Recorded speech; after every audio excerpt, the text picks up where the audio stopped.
I'm 58 and 3/4, and I feel 28. Find your own path within the realm of carnivore or ketovore, and you find out how that works for you and apply it, and watch your health just skyrocket. Eat well so that you can look and feel well and become the optimized version of yourself. I became the optimized version of myself. I wish I had been this way most of my life.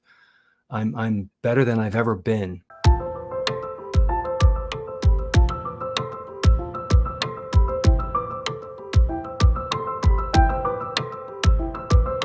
All right, everybody, welcome back to another episode of the Neah M. Nova podcast. I'm excited to be sitting down with carnivore teacher today, John, and we actually met in person recently at Hack Your Health, which was really awesome. I think all of us had an amazing experience there. It was great to meet you in person and get to know you a little bit better, but I wanted to have you on today to hear kind of your whole healing story. I don't think I personally have heard the whole thing yet. And so I'd like to dive into that and then also talk about your channel and sort of your mission with sharing this message about how we can do things differently and why nutrition matters. I think your channel has a lot of really great videos on it that I'd like to highlight too. So maybe if we could just start out with whatever you'd like to share about kind of your background, where you've come from health wise, and what led you to carnivore, and how you've been doing since you really cleaned up your nutrition. Okay. All right. Hi, everybody. I'm John Laspina. I'm the carnivore teacher 1965 on YouTube, on Facebook, on Twitter, X, on Instagram, on LinkedIn. And what's that other new one? I can't remember the other new one, but I'm on that one too, to try to reach as many people as I can. I'm going to be 59 years old in July. I'm 5'11". I weigh about 165 pounds. I'm a retired middle school teacher of 34 years. I taught language arts, social studies, civics, Microsoft Office applications for industry certifications, and business class, and the last 17 years, video production. I am of Sicilian descent. My grandparents were all born there. I grew up in the suburbs of Philadelphia, Pennsylvania, in the United States, in a little town called King of Prussia. I went to Westchester University in Pennsylvania, and I graduated with a Bachelor of Science degree in education. While teaching, I received 30 graduate hours towards my master's degree at Western Maryland College, which is now called McDaniel College in Maryland, in the U.S. I taught at a school in Frederick, Maryland called Monocacy Middle School for 13 years. And then I moved to South Florida and taught my remaining 21 years at Coconut Creek at a school called Lions Creek Middle School. I retired in the summer of 2022, the year after COVID lockdown ended. My health loss, I like to preface all of that so you have a little base to understand all the other things I'm about to say. So over the years, I put on weight. Many people do in the United States and other countries. And I went on a lot of diets, and a lot of the diets worked until they didn't work. I lost the weight, and then I put the weight back on, and always more. And about 5.5 years ago, I heard of this thing called keto. Had no idea what it was, never heard of it before. So I very blindly went into keto, watched a few videos, and I started that about in 2019 in January. And I dropped almost 40 pounds like that. And I thought, there's something to this. Wow, this is powerful. And so then I watched more videos, and one video led to another video, led to another YouTube influencer, which led to another YouTube doctor. And I was just thirsty for this knowledge because something that I tried worked. And now I'm learning so much. There was so much to learn and take in. And I did. I applied new things every day and made changes to my life and saw improvements. Almost everything I tried just was an epiphany to me. So this started to become a very major part of my life, this thing called keto. Well, about a year into keto, I was doing a lot of plants and a lot of nuts and seeds, a lot of high oxalate plants, because it didn't matter to me. They were all low carb, and that's what keto's about. Well, I got a kidney stone from all the oxalates I must have eaten all my life. Plus, I just must have just dumped them on when I went keto. I just ate many, many more. Ended up in the hospital, had to pass a very painful kidney stone. And of course, being a teacher, I Googled calcium oxalate kidney stone and jumped down that rabbit hole and discovered that, oh my gosh, I did this to myself by eating so much spinach in my keto salads and eating so much almond flour. I was making keto treats, and I put a lot of cinnamon and turmeric in things. And it's like, whoa, everything I'm doing caused me to have this oxaluria, this oxalate toxicity. So of course, I eliminated all the high oxalate plants. And basically, I just had asparagus, broccoli, avocado, and coffee. And I called myself Ketovore. So I was Ketovore for about 3 years. My total carb intake was about maybe 10 or 15 total grams a day, because I still had some things. And then about a year and a half ago, I thought, well, I'm so close to carnivore, and I'm learning all about carnivore from Dr. Chafee and Dr. Berry and Dr. Baker.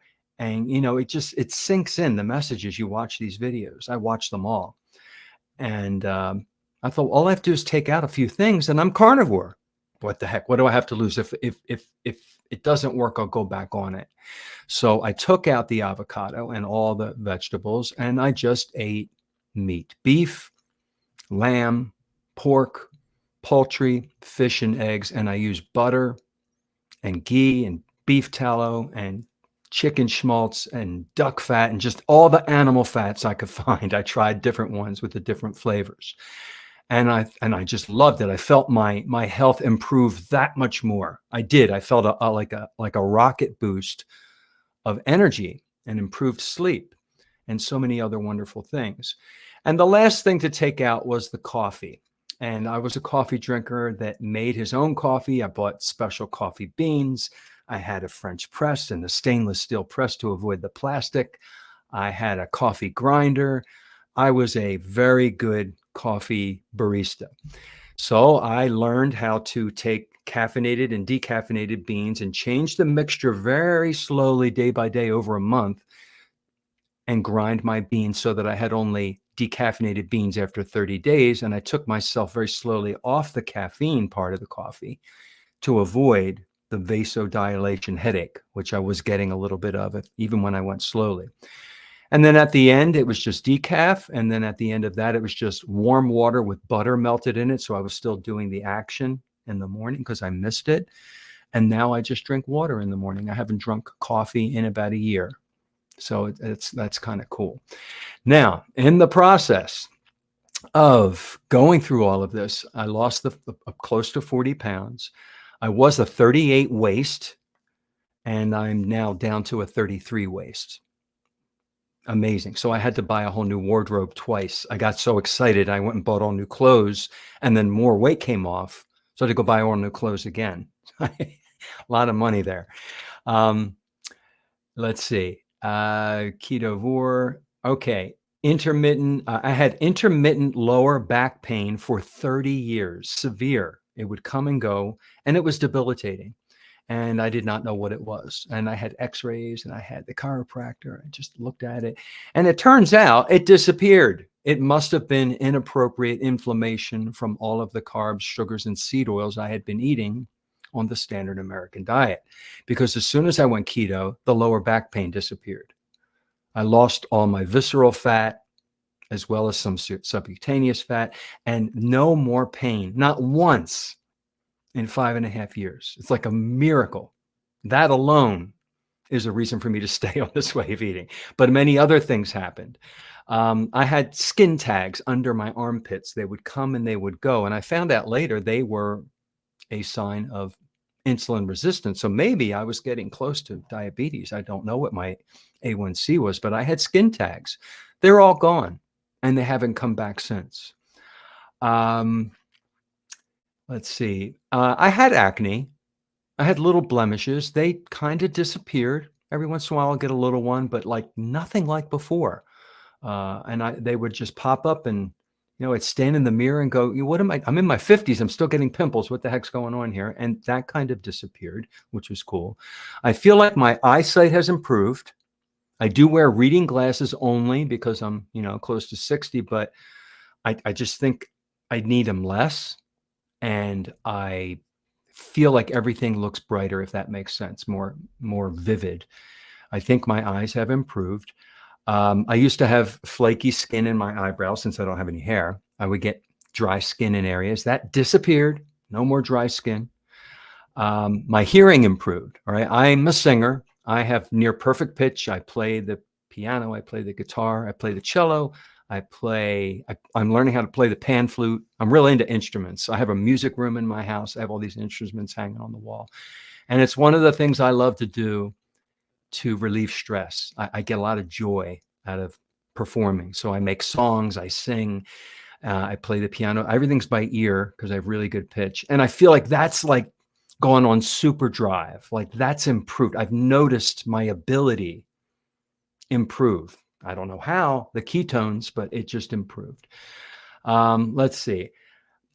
Most of my life, I've had, teeth and gum issues. And the dentist can't find the plaque when they go for a cleaning.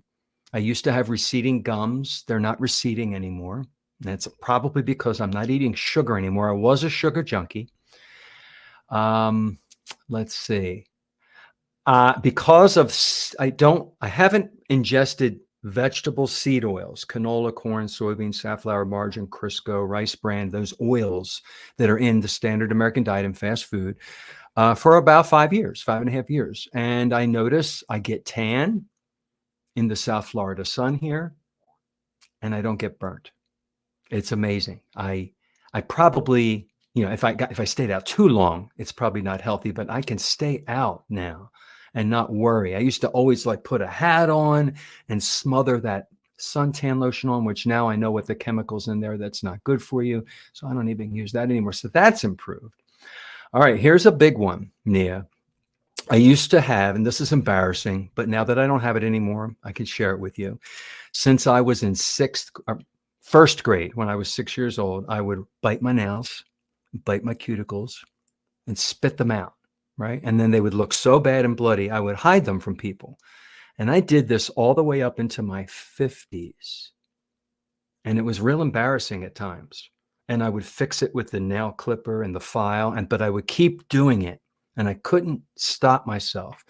And I researched it, and it is a form of obsessive compulsive disorder. So I kind of had a little bit of OCD. Without trying or even thinking about it, it evaporated. I think the ketones fixed my OCD in my brain. I don't have a desire to do that anymore. I file everything down real close so I don't grab anything, but I don't want to grab and pick anymore. So that's a huge one. I had atrial fibrillation as of 10 years ago. And atrial fibrillation is the top part of your heart is the atrium, and it beats out of sync with the bottom part. And there's too much blood that pools, and it could cause a stroke. It's very bad. So I needed to be on medicine. And one of the medicines raised my blood sugar, and the other one had a paragraph of side effects. So after going keto, I thought, and then ketovore and then carnivore, I thought, let me see if I can wean off of this darn medicine. And I weaned off of it very slowly with the consultation of my cardiologist, and I have not gone into afib. And I talked to Dr. Baker when I did my interview with him, with Rivero, and he said, it sounds like maybe whatever was going on in that chamber in your heart, it's repairing itself with the carnivore diet without the sugar and the carbs. So that's a huge one, to not worry about that. So I still term myself as having atrial fibrillation because once or twice a year I'll pop into it for 5 minutes and then it goes away. It's not consistent, and I'm not on any medicine. So this is just amazing. I used to get sore throats, sinus infections multiple times a year. Neah, I haven't had one, not one, for 5.5 years. I mean, freak me out. I went to KetoCon, Hack Your Health, on the airplane. Usually when I travel on an airplane, I come back, usually I get a cold from somebody. Nothing. It's just, I think this way of eating is just makes you Superman with your immune system. I don't need as much sleep, but I sleep more soundly. And then when I got off of coffee, that improved even more. So I have an app on my watch. I have a Sleep Number bed. And so I can see that the numbers have improved amazingly well. I'm almost done my list. I promise. Let's see. Improved self-discipline. I have this enormous self-discipline that I used to have to fight myself to cut the lawn, to clean the house, to do the chores. And now I put my earbuds in because I want to listen to some of these great doctors. And I'm doing all these things. I'm getting so much done. I have all this energy and I get stuff done.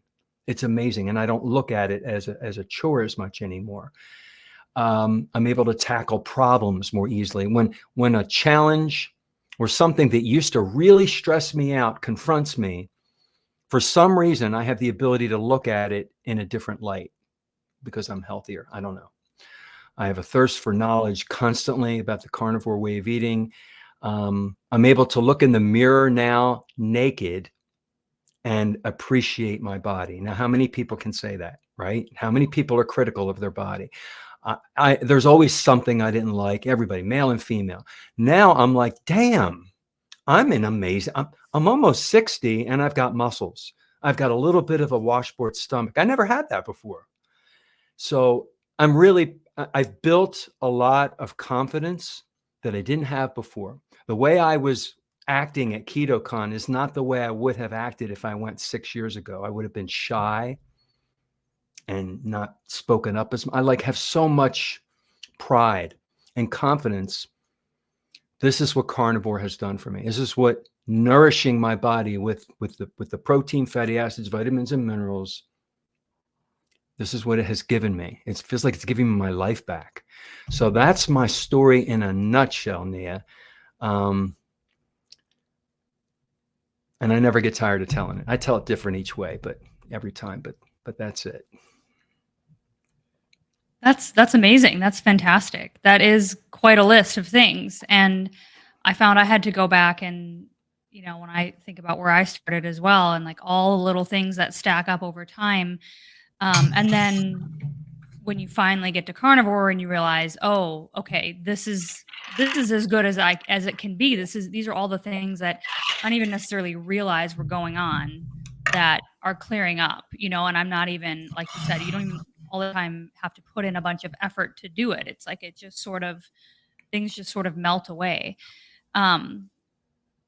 And so one question I had was like, would you say macro wise between when you were ketovore, like before you went carnivore, do you think your fat was high enough, or like, do you feel like you went higher fat once you got to carnivore? Because I know you mentioned the ketones, the brain energy and things like that. So were you like intentionally high fat keto, or how did that work out, do you think? Very good question. And this is for people who have constipation. All right. I was not giving myself enough fat. For years, I was lipophobic. Fat was bad. And I was learning that it wasn't bad, but it was still ingrained in me. When I would see it, I didn't add as much butter as I do now. And I was tracking my macros on an app on my phone when I went keto. And I jumped back into it once or twice just to see where I was. And every time I would jump back in, I'm like, I'm not giving myself enough fat. And because of that, I was having constipation issues. Not constipation, but, it was hard bowels. And I learned all you have to do is up the fat. So on carnivore, I am very liberal with my fat. I add a lot of butter.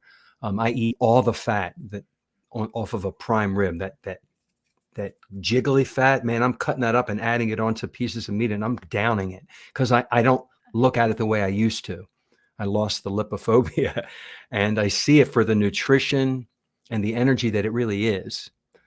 So, yeah, it's hard to get to that place, but a lot of us were there. We were lipophobic and we have to learn that fat is good. Fat is as important as protein and we have to treat it that way. Yeah, most definitely. I know, as I learned that myself as well, and when I wasn't tracking, I thought I was getting enough fat, and then when I had ran into some issues with sleep and things like that, and I started tracking, I realized, oh, I'm only probably eating like 60 or 65% of my intake from fat, and so I really had to up that to start seeing some of the benefits as well. And so I think even if even if somebody is maybe new to this way of eating or starting out and thinking, "Okay, I'm cool with fat," sometimes it takes even a little bit more It added, does. stuff like that to really kind of get your body fat adapted. And so do you feel like did you really have any transition, symptoms and stuff like that going carnivore, or did you feel like it was more seamless since you had already been low carb, or what do you think about that? Well, I advise people to do it very, very, very slowly from the standard American diet if they want to go carnivore, because that's a big leap. And I didn't know what the heck I was doing, but when I look back, I did it very slowly, minus my kidney stone. Mhm. I went keto first, so I was kind of low sugar, if that makes sense. I may have had maybe 100, 110 grams of carbs a day, thinking I was doing well. And then I did keto and realized, oh, I had to take it down to 20 total grams. So that step, I knew to supplement with sodium, magnesium, and potassium to avoid that electrolyte flu-like symptom, which I never got. And my sugar-loving gut bacteria did rebel a little bit at first. So I had a little bit of diarrhea, but that went away pretty quickly. I knew what that was. It's because my body was like, where's the sugar? Where's the sugar? Because I ate a lot. And yeah, I adjusted well. So I try to counsel people when I'm asked, take it slowly, or you're going to have body rebellion. It's going to rebel. You're going to feel these symptoms. And then I just eased into carnivore or to ketovore, and that was basically almost carnivore. I just took just a few things out and I made it carnivore. So I did it basically over 5 years.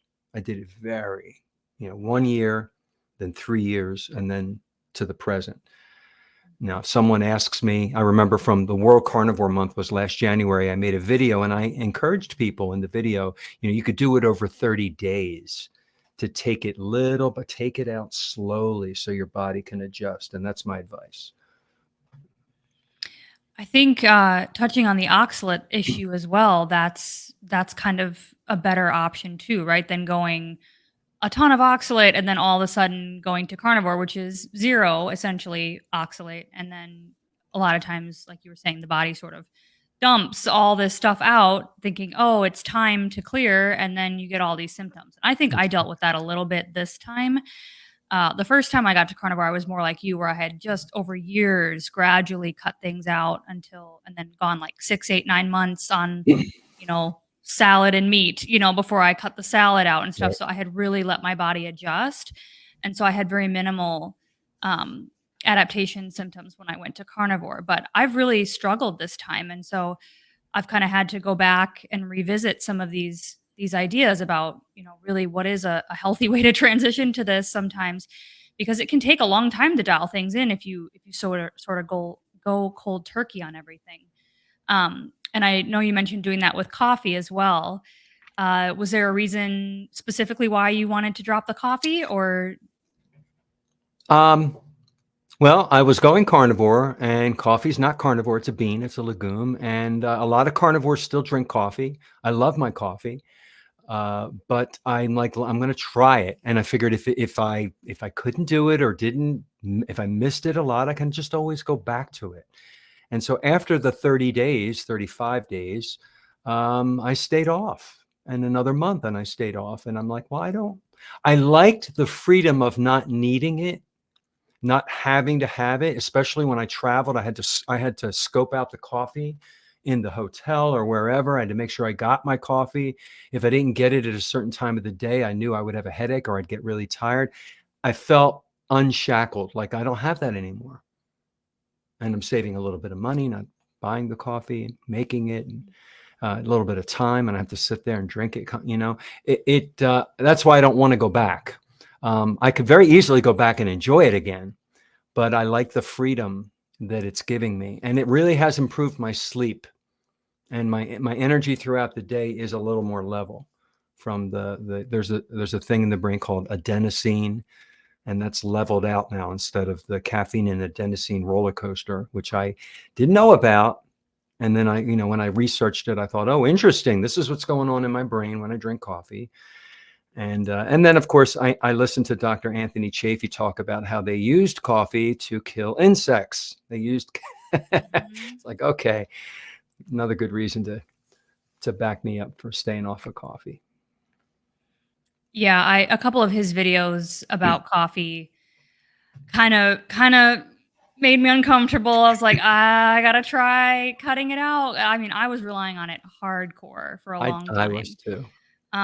And so I did the same thing. I just started slowly mixing decaf grounds in and Oh, just titrating down over like 6, 8 weeks. I gave myself just, mhm. because I was drinking like a pot and a half of Oh brewed my full Lord, that's strength a lot. coffee a Yeah, day, more than I and I was. was still having chronic fatigue, and so it was just like Yeah. I was messed up. So I was like, I gotta slowly get off this. And I do have some decaf every now and then still, but I know it's not ideal. But I do That's sometimes. 15 milligrams versus your 150 milligrams per cup. So you're Yeah, getting like and it almost is. double. Some days if I'm, like, real tired, a cup of decaf, I can tell. It's like, "Oh, it gave me a A little little boost." bit. Yeah, it's So, better than the full just a strength. tiny yeah, but I agree, it's probably ideal to not do it, but, so were you I forgot when you mentioned that you retired. Was any of this going on while you were still teaching in Yes. school? It I was? was I Okay. was keto and ketovore while I was at school, Okay. and I prep my lunches and bring them in glass containers and heat them up in the microwave, and I had my coffee in the classroom, and I did, it was a lot of prep work. You had to prep, and I didn't cook as much. I prepped and cooked and prepped. Um, and yeah, it helped me improve my work as a teacher as well. I wasn't sick as much or at all, really, and it helped with the stress management. Yeah, that's what I was curious about, because I obviously I've never done that in the same context, but I can't imagine how difficult it is to do that job, and so I know it's probably high stress and there's a lot at stake. You've got parents and all this stuff going on, and Yeah, so yeah, I'm always curious to know like how that brain function improves and how and you mentioned confidence and just I'm sure you probably felt a change in ability as this was going on. I did, and then there was also, the teacher in me wanted to teach the students and teach other people around me who are suffering, and you can't do that because they don't. It's it's not the place to do it. They have to come to you and ask, and if somebody asks me, they're asking. That's the open door. I can just answer the questions. But I felt it's very frustrating to walk through the cafeteria and see those middle school kids eating the crap that oh my Lord. I never had that crap in my house before. It was just the worst food they feed the children in these schools, and the food they bring in their backpacks. A lot of candy and fruit juice boxes, you know. So that occurred too. I was very frustrated the last couple of years because I felt like I couldn't. That's why I made a YouTube channel. I've got to reach people. I have to share this. I felt obligated to tell people. And the people you're closest to, your friends and family and coworkers, they don't want to hear it. You're too close. They know you too well. They saw you before. Mhm. So people who don't know me ask me questions. People come up to me and want to learn, and I'm reaching a lot of people on YouTube and other social media platforms. And so that's exhilarating that some people are making improvements because they're watching my videos. Yeah, and that's definitely where I wanted to go next. Just Yeah. now that your eyes are open to all this, and I feel very similar, especially when we talk about kids and what schools are feeding kids, and what you see some kids show up, at the park is what I observe with. And all you want to do is like share this information. So I can see how obviously with your background in teaching and then your the knowledge that you learned, for your own personal reasons, like, hey, why is this working for me? Why is this so different versus everything else I've ever tried? Prompted you to start your channel. So you have over, I think, over 200 videos, I have over 200, right? I guess like a 204. And Um, ever since KetoCon, it's yeah. like my subscriptions they're jumping up pretty fast. People I've met are telling other people. So those are going up. I'm close to 2,000. So that's popping up. And what's really interesting is some people never watch YouTube. They're only on Instagram. That's their thing. So I post to Instagram, and certain people only respond on there. So I've got my Instagram followers, and then I've got my Facebook. That's why I'm on different platforms, because different people are, you know, very tied to just one sometimes, and not just YouTube. Because the videos will play on there and yet not be a YouTube subscriber, which is good. I'm reaching more people, different avenues. Yeah, that's something I'm not great at, because I love YouTube, and that's always been my preferred platform. And Yeah. so I struggle to like go and post and respond on other ones because I just don't use them a whole lot. But I agree. We got to go where people are and where, people want to hear the message. So I know a lot of what you create is sort of like, busting the myths around the things that we think are healthy, explaining what it means, what's really in these foods. And those are some of the videos I like the best, because I think Hmm. it's obvious to us a lot of the time, but like growing up, or before we knew what we know now, you'd look at a Pop Tart, and you wouldn't think, oh, well, maybe it's not the healthiest thing I could eat, but you didn't really realize like how terrible it actually is. Or the cereals, or some of these things, that the juice boxes that you see schools providing for kids, or that these foods just seem sort of normal. They'll even say heart healthy on them, and they have all these labels on it, right? And some of Right. the videos I've seen of yours, even with some of these healthy things like the Kashi bars or the Kind bars or something like that, like maybe if you could talk a little bit about that, like what, why do you feel that it's so important to even to break these things down, so that we really understand like how bad some of these ingredients are? I started doing the ingredient list breakdown videos. I try to do a couple, maybe once a month or whatever, because the general public, and I was part of them, we thought it was all about calories. So the calories is the largest, the bold face font. It's the big thing that you look at. And then it will tell you total fat, saturated fat, all the different things. And it doesn't really, your carbohydrate number and your sugar numbers are usually really small in there with everything else. And those are the things we really have to look at.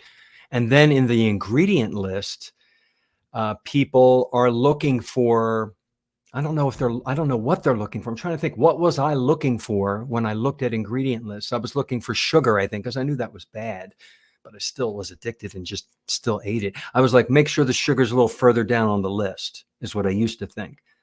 But now I don't, I try to just eat one ingredient foods that don't even have a, ingredient list.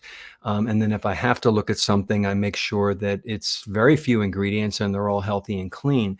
People don't realize that Pop-Tart, man, it's sugar. And there's over 200 names for sugar that the industry uses. So if people think they know what sugar is, they're hiding it under another name. And I think I had a video on there for all the names of sugar. It's just amazing. And then we could go down the rabbit hole of seed oils and why they're so bad.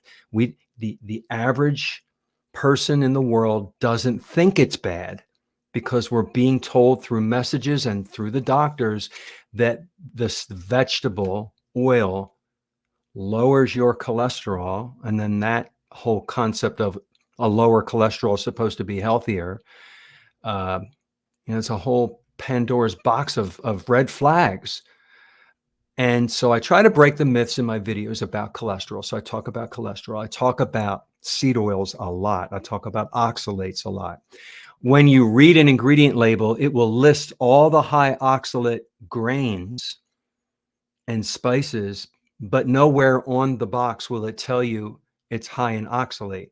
but it will tell you, be careful, this was made in a factory that has nuts and seeds in case you have an allergy to that, because they don't want to get sued. So it's, if I were to make, I should do a video on, let's take a look at this ingredient list. Now let's take a look at how I would make that ingredient list look. What words would I use to describe it? And it would reveal the truth and the facts about all these terrible things in these products. It's, I have to make the videos. I can't not make them because so many people just blindly buy this stuff and eat it. And if somebody watches my video, maybe they'll pick it up and they'll look a little closer next time and put the box back. Right. I totally agree. And I think especially with the seed oils, that's one thing that again, I'm like, okay, I kind of know they're bad. They weren't really invented to be food. They were actually like an industrial waste product, like an engine oil lubricant or Yep. something that's like, hey, what do we do with all of this? Let's, you know, bleach it and make it not smell so bad and put it in and call it heart healthy and sell it Oh, to people, and take the butter out and, use this instead. And it's mind blowing to me how that whole process happens. And so I guess my next question would be, do you think we can make headway with this? Do you think if enough people like yourself, are out here dispelling these myths and educating people about what this stuff really is, and we're all speaking about our stories and how we've healed once we've cut all these things out, like, do you think we can compete with sort of this animal that has created this whole thing that we've all believed in for so long? that's a tough one. I'm a drop in the ocean. You're a drop in the ocean compared to the big conglomerates, the mega billion-dollar industries that own all the other industries, Coca-Cola, Mondelez, Kellogg. They're just giants. Philip Morris, the cigarette companies now own all the junk food, all the food company industry. Mhm. And they're using the same model to sell the products, the same advertising techniques to, attract new customers. So how do we reach more people? I'm doing my part. I'm doing what I can, and I feel like I can sleep at night that I'm at least doing that. I don't know.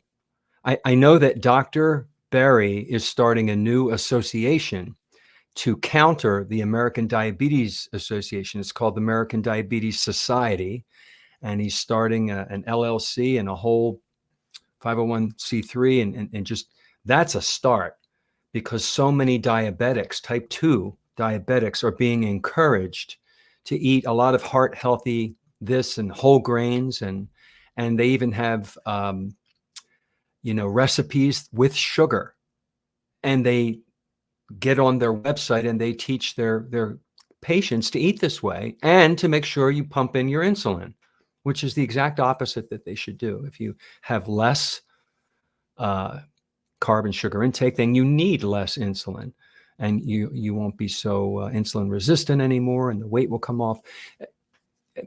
Big guys like him, Kerry Mann, with the movie he's making, that's going to hit and be a bigger drop in the ocean. Maybe like a couple gallons. We can reach more people. So I think when we support them any way we can by sharing their videos and clicking the thumbs up and even donating out of our pocketbooks, it's going to help those big guys make a big impact. And maybe we can reach even more people than just if, our little videos are. Yeah, I agree, and they all started at 0 subscribers Yes, they and did. 0 views too, so I really think that is the power of that's the good thing about the internet, it's a good thing about these social media platforms, right? Like, there's a lot of things I could argue that are, unhealthy about them and, can cause problems, but we do have the ability to, like me just being a mom sitting here in my living room, reach potentially Right. millions of people and you the same, and so I like to try to be optimistic and think that, we could win this because I think results speak for themselves and like They look at do. your list of things, and eventually I think when people hit a rock bottom place where, they're sick and tired of being sick and tired, Yeah. they'll go looking and they'll start asking, hey, Mr. Laspina, how did you transform your health?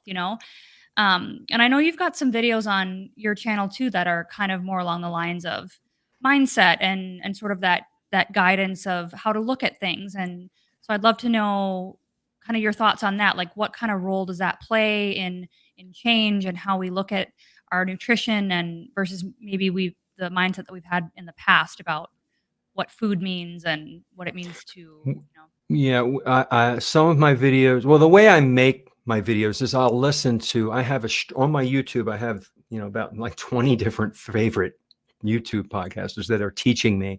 I don't even have time to watch them all. I have so many. And I do spend hours a day listening to them or watching them. Usually when I'm exercising, cleaning, working out, or whatever, I'm getting filled with aha moments. And when something grabs me, I'm like, wow, I never thought of that way. I grab my phone, I go right to the notes section, I click the little microphone, and I just say what it was before I forget it. And then I put it back down. And then I accumulate this list of aha moments that I had throughout the weeks and the months. And that's my list for making videos. So they're planned.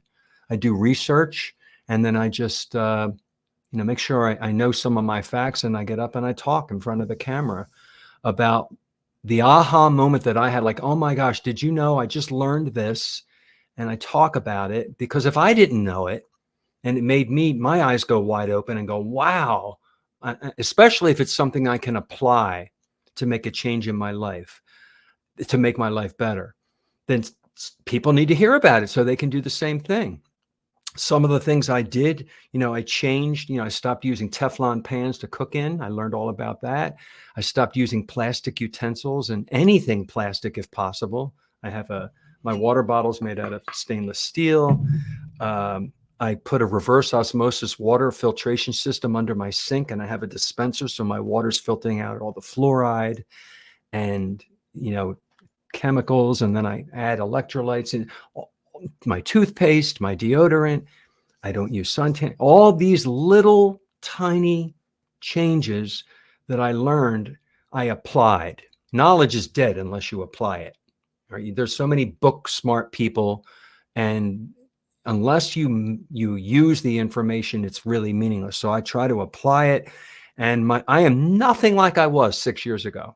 You wouldn't even recognize that guy or the way he lived or anything about him. So many things have changed.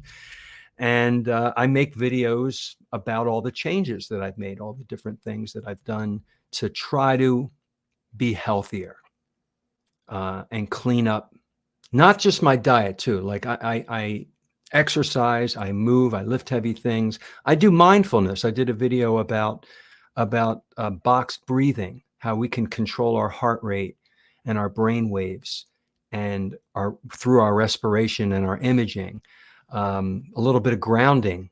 I'm barefoot all the time anyway here in South Florida all year round, but I've always grounded, but I didn't know what I was doing to myself. I was grounding, which is so healthy for so many systems in our body. I do those videos. Whatever pops up that excites me, I want to make a video about it to share it with somebody else. And that's how and why I make those videos, from the perspective of a teacher, but also from the perspective of I do this and it helped, or I've seen other people do this and it helped them and it's healthy. So that's how I make my videos. That's awesome. Yeah, I find a similar thing. I have a little note thing going in my phone too. I'm like, ooh, this is so Yeah. interesting. I'm very similar. I'm like always kind of have an earbud in. Not always. I try not to, you know, overdo it because then I'm not paying attention to my kiddo. But Uh, um, I love learning too, and I love learning about this way of eating. And I feel like it's sort of again like you get to this place and then you have to like backtrack and understand, like reverse engineer why this works, right. which I think is so powerful because it's unlike anything else I've ever tried in that I didn't have to learn about it first and then try to apply it. It's like I kind of got here and then it was like, wait a minute, why why is no fiber making my digestion the best it's ever been? Why Right. is, saturated animal fat and red meat making me feel energetic, and it's supposed to be olive oil and quinoa and lean Mm, chicken breasts and all this stuff. So yeah. yeah, I think it's it just really opens up this whole journey into lifestyle too, like you were talking about. So I'd love to know, like, were you always into fitness, or was that something that sort of evolved after you got healthier, or what order did that come in? Right after high school, I bought a gym membership and I got fit. I was kind of chunky growing up, and I got lean and fit. And in my 20s, my body was forgiving, and I was fit. And in my late 30s and into my 40s and early 50s, the weight came on. Even though I was working out, no matter what I did, I was putting the weight on, and I was getting more and more unhealthy, with more back pain and problems. The afib started up. So I through it all, I tried to be fit. I jogged, I worked out. So that's not enough. Just to work out and move and exercise, you could exercise till the cows come home, and that's not enough. And I heard, this phrase. I'm sure you've heard this. Health, being fit and healthy is like 90% in the kitchen and 10% in the gym. And I'm like, wow, that makes a lot of sense. You need to still work out and move and exercise, but it's more important to consider your diet. I totally agree. I've actually cut out exercise. I was really into it, really more from like I always liked feeling strong, but Mhm. and I've done a lot of yoga, and so that always helped me center, and like it helped with anxiety, and it's fun. I always liked doing sort of like the funky, weird, twisty stuff. That's challenging and odd. And so I'm like, oh, can I do that? Can I figure out how to go upside down and all this stuff? But I found I had to stop everything because I was just so burnt. Like I was Mm. just crashed. And so like really nutrition is again what has gotten me back to where I don't need caffeine anymore. I don't drink alcohol. I don't, Good. binge on sugar or salt or anything, salty stuff or anything like that anymore. And now I'm slowly adding it back in.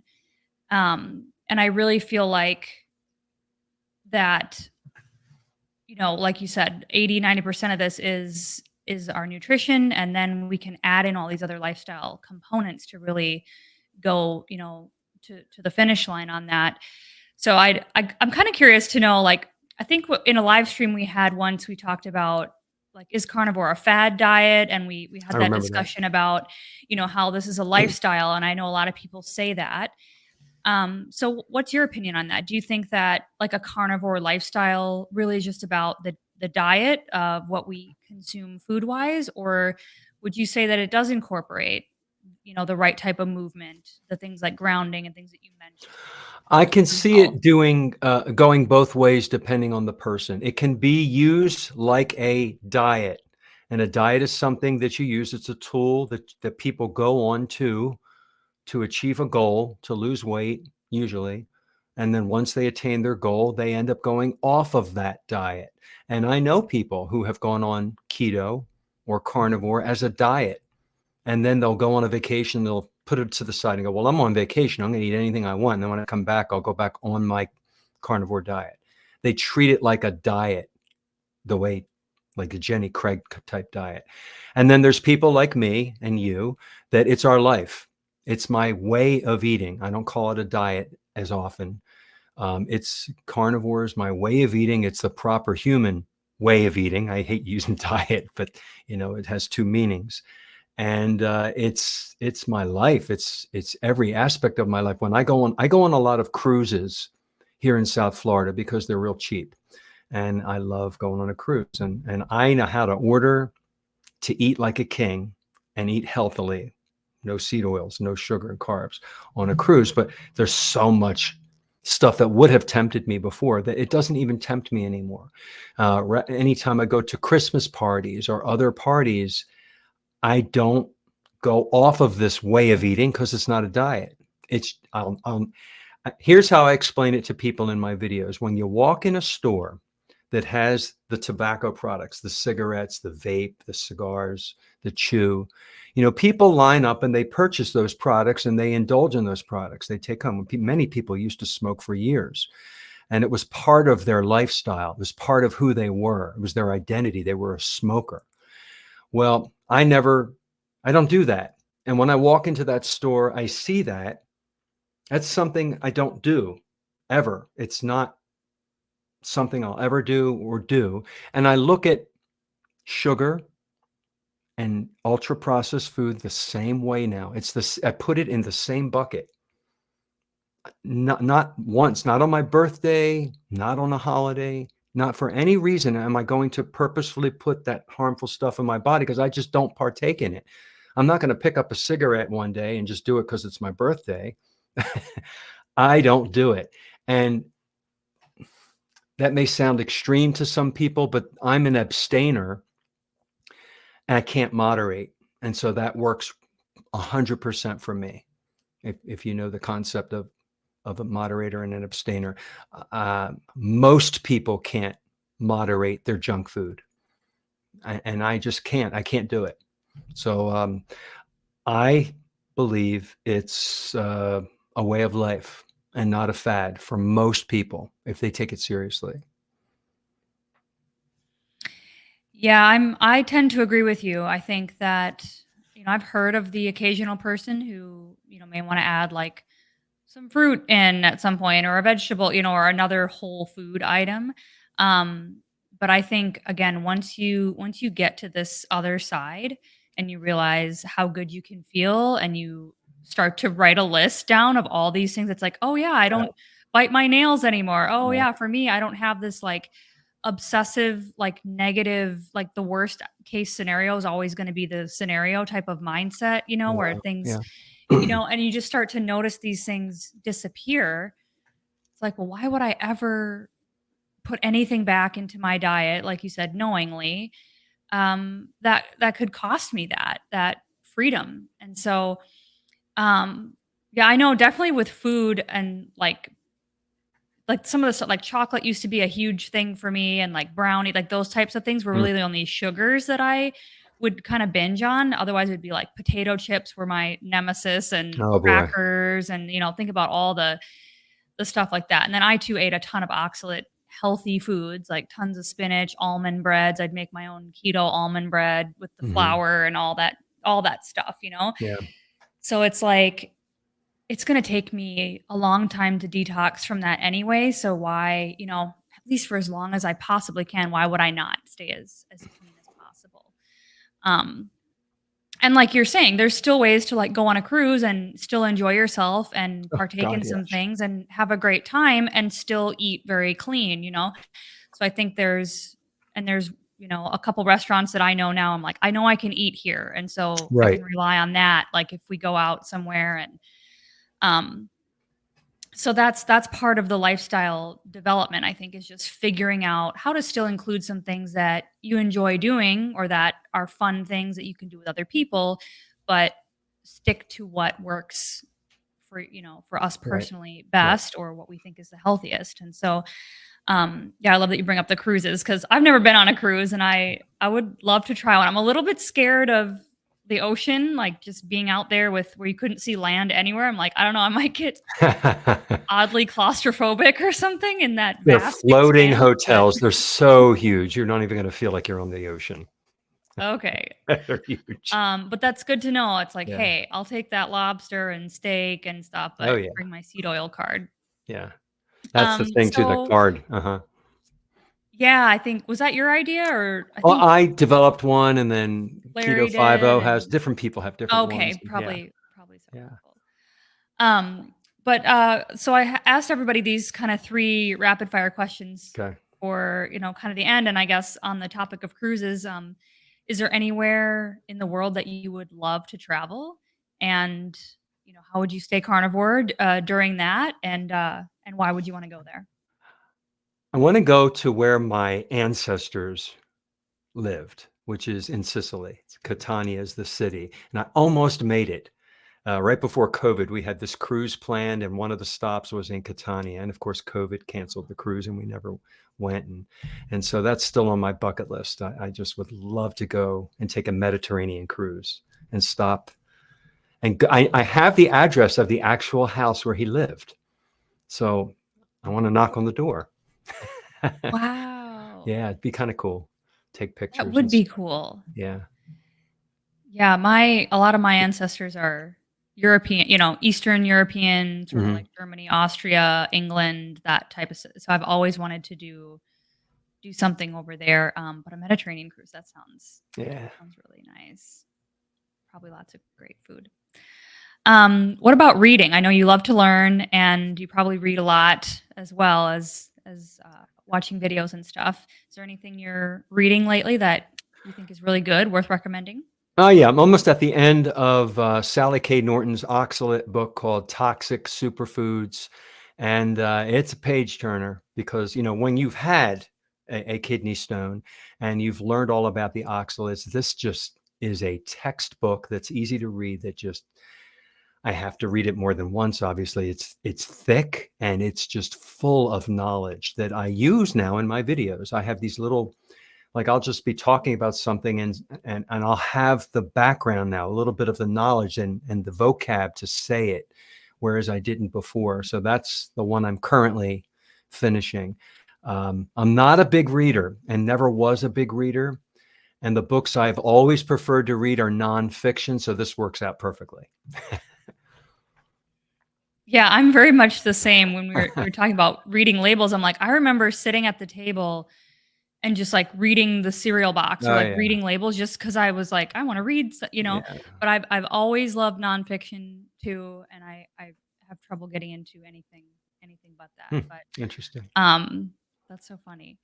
But I also struggle to read a little bit because of the sort of ADD sort of Wow. symptoms, so, Right. like, I like to listen to audiobooks, but anywho, um, so if you had to kind of summarize into one piece of advice, the most important thing that you could tell somebody that you love and care about, what do you think that would be? What's the one piece of advice that you could summarize, maybe from your health journey, that you think is most important?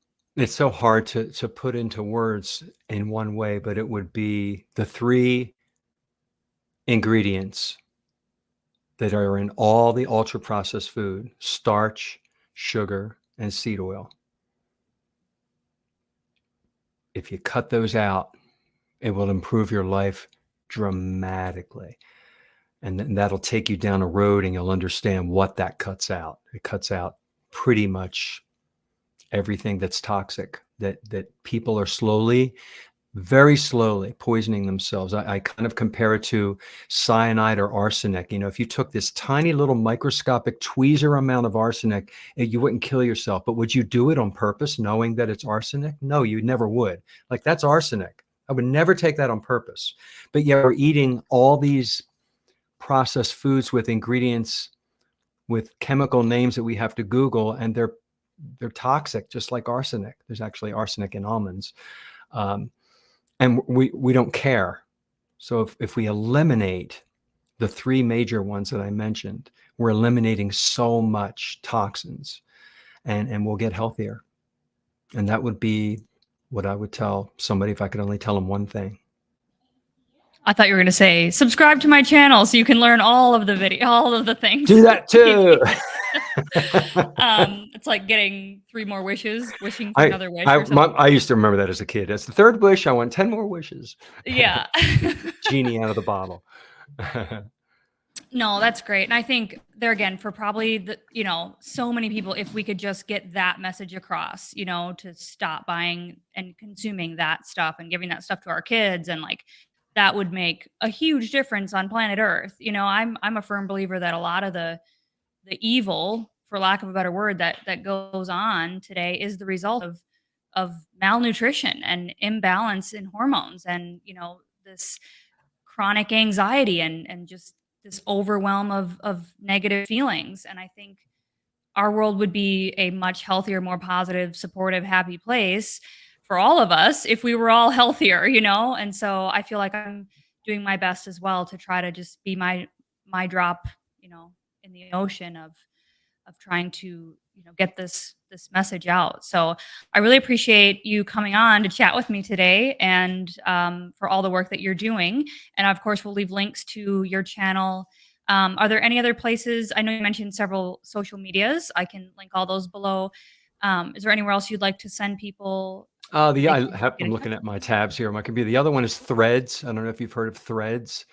So Mhm. it's YouTube, Twitter, X, Facebook, Instagram, uh, and LinkedIn and Threads.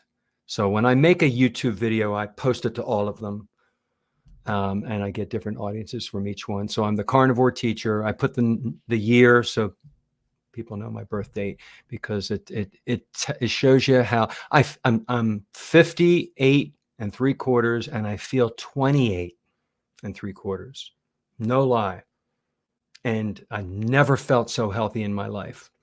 And I hope people will apply. Now, everybody's different. You can't do what I do exactly. You find your own path within the realm of carnivore or ketovore, and you find out how that works for you and apply it, and watch your health just skyrocket. So I say a phrase at the end of all my videos, and I say, eat well so that you can look and feel well and become the optimized version of yourself. And every time I say that, the meaning pops in my head, because I became the optimized version of myself. I wish I had been this way most of my life. I'm better than I've ever been. And I have a bright future ahead of me. And I have an optimistic lifespan too. I think I'm going to live to be 120, because that's our genetic clock. I feel like I might be able to get close to that. And so that's my outlook. I've never been so optimistic in my whole life and as I am now. That's so great to hear. Yeah, I love that too. I think I'm 37, and it's like, oh, you kind of start to think like, oh, I'm going to be 40 soon. That's getting kind of That's old, and it's nothing. like you don't have to think like that, And I have a 4-year-old, so I can't be thinking like that anyway. So, awesome. Well, thanks so much for your time Thanks for today having and me. talking Yeah. to me. Yeah, it's a pleasure. And everybody make sure to go check out John's YouTube channel and all of his links below. And there's a lot you can learn from him. And I love supporting everybody that I can in this community, because we're all in this together, all of us. Yeah. So um, thank you so much, everybody, for watching. We'll see you soon for another episode. Take care. Thanks. Bye.